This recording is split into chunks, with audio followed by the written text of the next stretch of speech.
बहुत समय पहले की बात है। मगध राज्य के एक छोटे से गांव में एक विधवा युवती रहती थी। नाम था माया।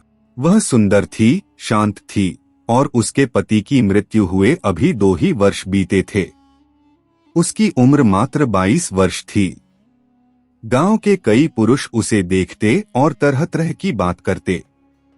कुछ सहानुभूति जताते, कुछ छुपी इच्छाएं पालते, पर माया सबकी नजरों को पहचानती थी। दिन में वह खेतों में काम करती और रात को एक दीपक जलाकर भगवान बुद्ध की शिक्षा पर आधारित ग्रंथ पढ़ा करती। मगर मन था कि किसी एक दिशा में स्थिर नहीं होता था। उसका तन विधवा था, पर मन में अभी भी प्रेम, चाह और स्पर्श की स्मृतियां जीवित थीं। अध्याय 1 भीतर की जंग। एक दिन वह अपने खेत से लौट रही थी कि रास्ते में एक युवक मिला। युवक ने नम्रता से पूछा, बहन, क्या तुम रोज इसी समय लौटती हो? माया ने सिर झुकाया, हाँ, क्यों?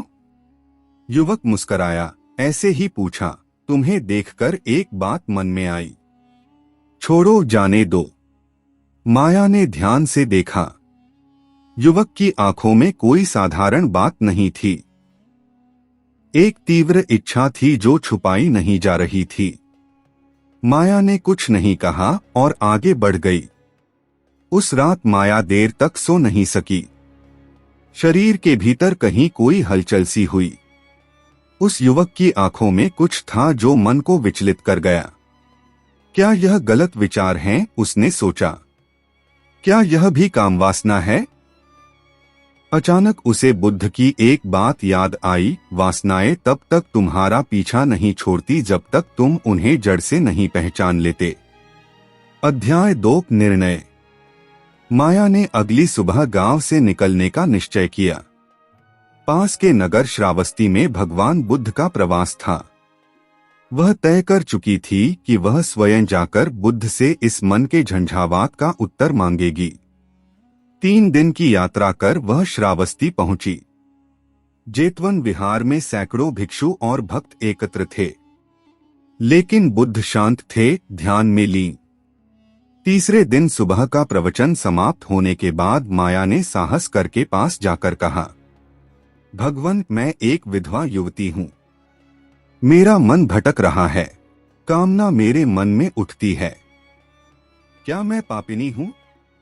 बुद्ध ने अपनी आंखें खोलीं और एक गहरी नजर से उसे देखा। क्या तुम अपने विचारों को देख सकती हो? माया चकित रह गई। मैं प्रयास करती हूं, लेकिन कभी कभी वे इतने तीव्र हो जाते हैं कि लगता है मैं खुद पर नियंत्रण खो दूंगी। बुद्ध मुस्कराए। काम विचार ऐसे हैं जैसे जंगल की आग, जब तक तुम उसे हवा देती रहोगी वह जलती रहेगी।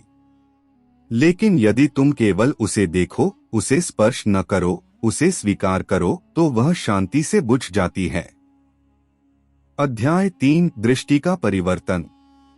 बुद्ध ने माया को पास बैठने का आदेश दिया और भिक्षुओं से कहा, सुनो यह कथा। एक समय की बात है, एक स्त्री थी जो अपने सौंदर्य पर गर्व करती थी। एक दिन उसने सोचा कि वह तपस्वी बनकर संसार से विरक्त होगी।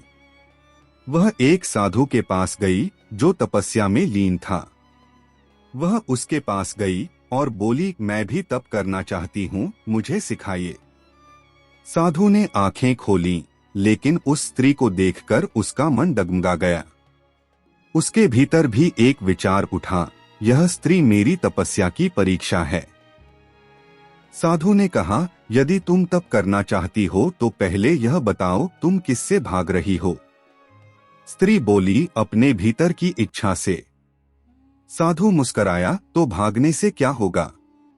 बैठो, इस इच्छा को देखो, इसे जानो।